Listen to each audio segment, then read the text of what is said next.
Hi, welcome back to Providence Farmstead. I'm Alicia, and I'm going to show you some of the craziness that we've had going on. It finally cooled down. Thank you, Lord.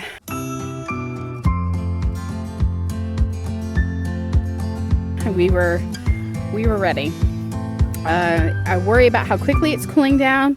We do have a night that's supposed to be in the 30s later in the week.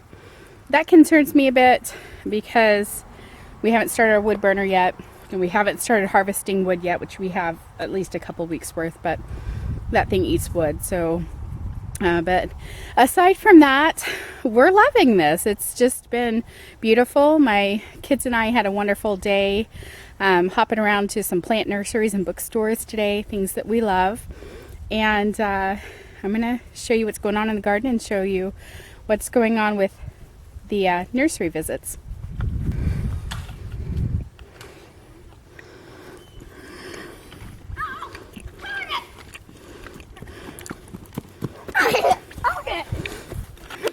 Do not pretend like you're going to shoot at the dog, okay? Sawyer, find something else to shoot at. They bought new darts for the dart guns today. Sawyer bought some with some of his birthday money. Bought some new darts. 250. So they better last a while, right? My whole joy's full. Yeah. All right, guys, let's go look at the garden. So the watermelon are pretty well done. We have some baby black locusts coming up in here, and to be honest, my husband's trying to figure out if he can transplant them. If you know anything about black locusts, they don't have thorns like a honey locust does, which if you've watched any of my videos in the past, you've seen that we have a lot of honey locusts here at our farm. Black locusts make really good fence posts though, and so Matt was trying to consider the possibility of transplanting these tiny black locusts. Let's see, here's one right here. You can see they have some thorns on them, but they're not that bad. Not like the honey locust, but they still could be painful. So anyway, he'd like to transplant them so that we can maybe grow them into fence posts in a few years. Which is what most of this little section back here is. And we've talked about using these for fence posts. The boys are going crazy back there. Poor May May. Don't chase my May May. It's okay, baby. So the late tomatoes I planted are doing really well. I do have one down here I think the chicken's been eating on. Nasty chicken. And I see some cucumber beetles and I want to kill them. Will you eat them, May May? Will you eat the cucumber beetles? Okay, so we have some fruit coming on. They're looking pretty healthy. Like I said, I worry a little bit about how quickly it's getting cold and what they're going to do. These are mostly mortgage lifter and pineapple tomatoes. I think there's about 6 of them. I think I planted 8, and I think there might be 6 left. And then my okra is, I've just quit harvesting it, guys. I mean, it's nuts. And the goats like the greens, though. I pulled a few out of the garden from the taller ones, and they enjoyed that. The purple potted pole beans are starting to put some blooms on. We might get a meal or 2 out of them. If all of them had come in, it might have been a little better, but they didn't. That's okay. It's all right. Let's see. We have some peas down here. Hi, May. But I'm not sure I'm going to leave them because we need to put cover crop in. So all this needs to actually come out so we can get cover crop in. I don't know. Probably I will pull them out. They're not doing a whole lot. So I'll probably just pull them along with all the other things, which I have tons of marigolds, and apparently they're good for a natural dye. Too bad I don't have anything to dye, I suppose. This pepper row is getting ready to come out. The Tabasco peppers just started to ripen. Go figure. It's the most productive pepper I have. But they're just starting to turn red. And then The radish patch is looking pretty good. Everything needs weeded out here. Like I said, it finally cooled down today, and I didn't get anything done today, but tomorrow it's supposed to rain, which is a blessing. And then I'm thinking Monday after the rain passes is when I'm going to be out here trying to pull grass out because it looks awful. One of the things that we have, which, I mean, our carrots are germinated. Beets are germinated. So are baby zinnias. I have baby zinnias everywhere. I would like to go ahead and put a couple more rows of radishes right here beside these because it's good to succession plant those. In this row right here, which is where the peach peppers are, hang on, let me zoom. All right, see those peach peppers behind the pink zinnias? This whole row is getting ready to get pulled out and worked for hardy annual flowers. That way I can keep my fall crops all in one section together so we can cover crop the rest of the garden. And I don't have a spot for flowers planned exactly yet. So I'm only going to put a few things in here. And it's just going to be hardy annuals that can basically survive the winter. And I'm really excited about this. So if it gets really super cold, I can put a low tunnel over them.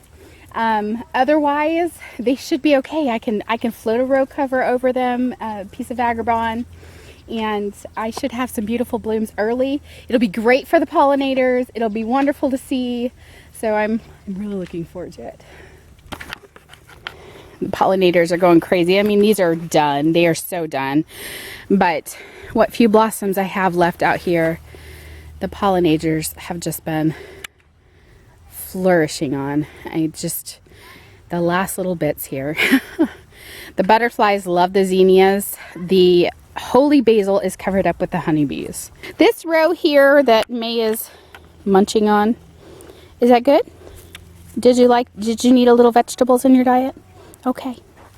So this row here, nothing really has come up in. I've been waiting and watching, hoping that it was a late germination, but the only thing that I see is right here. And I'm pretty sure that these are rutabaga. So I'm pretty sure these are rutabaga. There are a few that are dotted up through here, but mostly right there. I'm not really quite sure what happened. So the rest of this row is getting ready to get reworked and have something else put in it. I do have a few volunteer zinnias here that I have not pulled out. I doubt they'll do anything, but I've left these just in case they do. This row over here is actually starting to do pretty well. There's a lot of grass I gotta pull out. And the furthest row over there, it looks like got a lot of dirt pushed on it when Matt bush hogged the pumpkins. So there's not a whole lot. There were Swiss chard in that row, and I see just a few of them. For the most part, they're not there. But you can see I've got some lettuce coming in. And there is some, I think this is tatsoi coming in. And then right here, got some spinach. And then I think this is bok choy. I'm pretty sure. So that's what I get for not writing it down. Next year, I must keep better records. It's extremely important when you're growing for more than just yourself and your own family that you keep records of where everything is.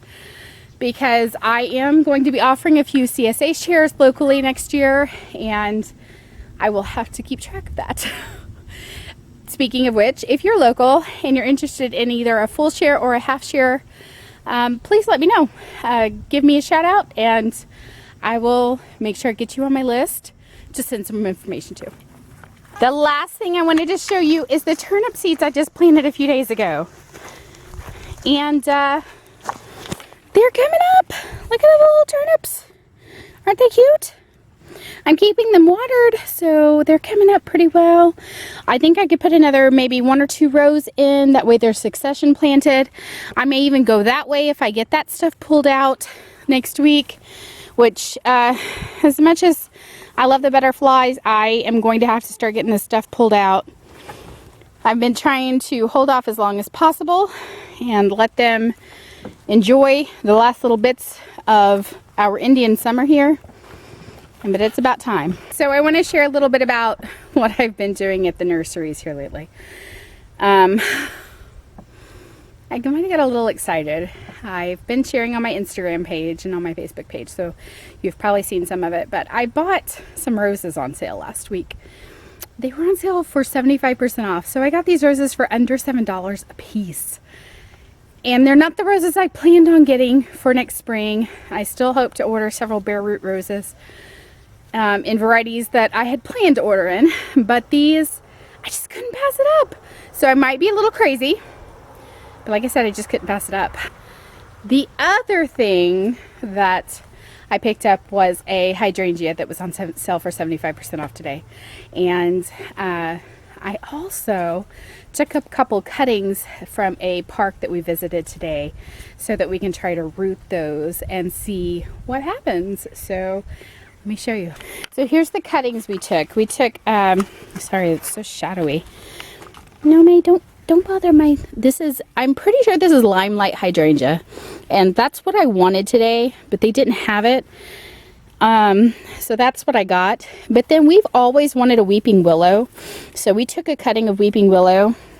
Now my grandma, many years ago, trimmed down a weeping willow. And they had stuck all the pieces into buckets to get rid of and set them off to the side and forgot about them for like 3 or 4 months.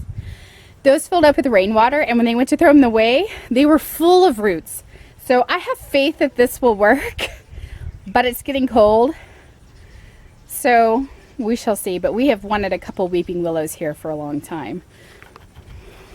And then here's some roses that I picked up. I picked up 8 different roses. They're all different except for I have 2 of one variety. So, and I can't remember what they were called, but I think it's this one. No, not this one. Well, maybe. I don't know. I think this is the one I have 2 of. I think it's called Take It Easy. And so far, I've pulled one bud off this one. It's called First Prize. And it's so beautiful. It's got a good long stem. So I feel like this might be okay as a cut flower. I'm not real sure. The rose behind it is Chicago Peace, which if you've seen that, it's kind of yellow and pink. It's a beautiful rose. And then the Take It Easy roses. This one is called Cinco de Mayo, and it's sort of a coral color, which is one of my favorite colors. So I love that. And this one is called Brandy, and it's supposed to be a yellowish peachy color. I don't have any buds on it right now.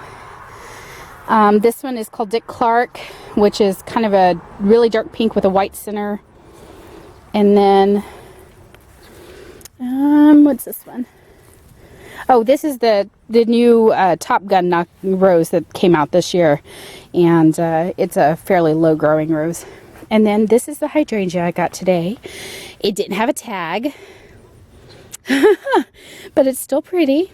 It just is not the same shape of clusters as the limelight, which is okay. It's still a pretty color. So hopefully that'll do well. I'm super excited, guys. We're still trying to figure out where we're going to put all these. They need to go in the ground pretty soon. And I went ahead and got some amendments. I need to get some rose food so that I can feed them and get them all planted and tucked away.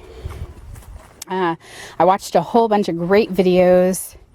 I can link those and let you know. I really enjoyed these rose videos. If you don't know a lot about rose growing and you're interested, these were wonderful videos. And I would definitely recommend them to anyone who's interested in just growing a few roses just for your own enjoyment. Or growing on a larger scale. I think that it's better for a home gardener, but I'm definitely taking a lot from the man and learning a ton, and then learning from some other cut florists at the same time. Well, that's all for today, guys. I hope you enjoyed hanging out with me and getting a quick tour of our garden and seeing all the craziness that I've been up to. I look forward to talking to you next time. Have a blessed and beautiful week.